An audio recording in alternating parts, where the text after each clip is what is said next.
What's the deal, YouTube? It's your boy Ink, back at it again with another live video, man. Make sure y'all hit the subscribe, hit the like.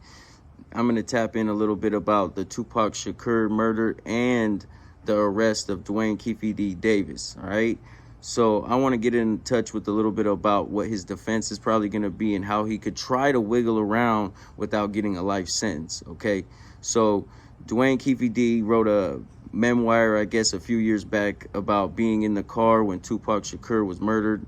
Okay, which was a big fuck up. You know what I mean? Don't even fucking speak on anything or say anything that's gonna get you indicted or that affiliates you with that case. So KVD has multiple interviews after he wrote that memoir stating that Baby Lane is actually the accused murderer. Okay, he claims, you know, that he was in the car, that it was Baby Lane, one of his cousins, the one that was actually jumped in the casino by Tupac and Suge, that actually committed the murder. Now, the reason why that is going to be a factor in the case is because now, as long as there's no evidence that proves that Keefe D actually planned this murder in any type of way, then he can wiggle out of it in some type of way to where he doesn't receive a life sentence. Now, the reason I say that is because during the 10 years of prison that I've done, I've seen people's cases overturned where they were with the individual during a robbery or during a said incident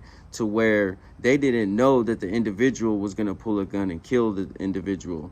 You know what I'm saying? So he could try to wiggle out of it in that way, but it's looking bad for him because the fact that, you know, they were all in the car together. They actually pursued the vehicle. Now, if he wasn't the driver or he wasn't the gunman, he could say he just got in the car, the driver seen him. Now, these two individuals that he was with in the car are deceased.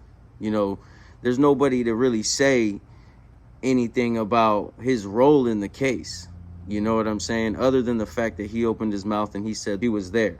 Now, they're going to have to come up with some type of proof and evidence, as long as he didn't incriminate himself, that he had anything to do with prior to that shooting, you know, knowing about the shooting, getting in the car, knowing that that's what they went to do. Now, I'm pretty sure they got some evidence that probably is going to prove that.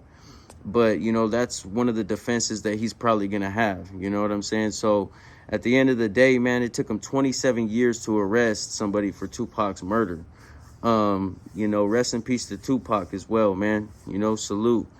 But it's a weird case, man. You know, he opened his mouth. That's his fault. That's what people are doing nowadays for clout all over the fucking internet, even going all the way to the OGs, man. You know, these OGs want to step out now and claim the fame and claim, hey, yeah, you know, I was there when Tupac got killed. And, you know, he's probably speaking on it thinking he was good because, oh, you know, the murderer, the alleged shooter is dead and the driver is deceased. You know, now he could just say, well, I was just there. But they're probably going to come with some evidence where he said something in an interview along these lines where they're going to know that he actually knew prior to getting into that vehicle that that's what they went to do. So that's what they got to prove, that he was willing and knowingly in the vehicle and knew that this was going to go down when the shooting happened. You know what I'm saying? So that's what it's going to really come down to, because they already knew he was there by what he said, you know, but that could go either way, you know, depending on the evidence that they have on, you know, if he can wiggle out of it in some type of way and be like, I didn't know it was going to happen. We got in the car to leave. They seen the car. The driver pulled up. I had no control over the situation. You know, there's a lot of different scenarios on how he could fight the case. But at the end of the day, it's not looking good because he's already opened his mouth. He's probably said some shit in an interview, which is going to probably lead to the fact that he fucking knew about it and knew that this was going down when he got in the vehicle. Shit's crazy, man. 27 years later, bro. This dude wrote this book years ago, okay, this memoir, all right? And I mean, it's not weird to me that they're actually indicting this individual after 27 years because, you know, the memoir was written a few years ago. There's a lot of interviews where he said a lot of things, you know, that the police could use as evidence now. He was already a key suspect in this murder. They probably didn't have anything solid to, you know, really snatch him up. But now that they got him talking and saying a bunch of shit, pretty much got him, you know, hey, boom, we got you. This is what it is. Now he's going to have to fight for his life, you know.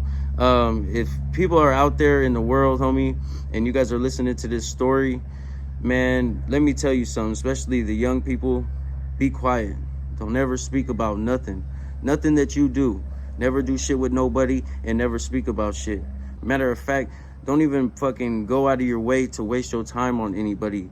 But this is just a prime example of people talking all over the fucking internet nowadays, man. Even the OGs. Look, that dude's an OG, bro. Like, you over here talking all over the internet trying to claim some type of little fame, you know, because you still want to be in the limelight, or you want your name heard or put out there again. You know what I'm saying? It's just, it baffles my mind that people are all over the internet telling on themselves.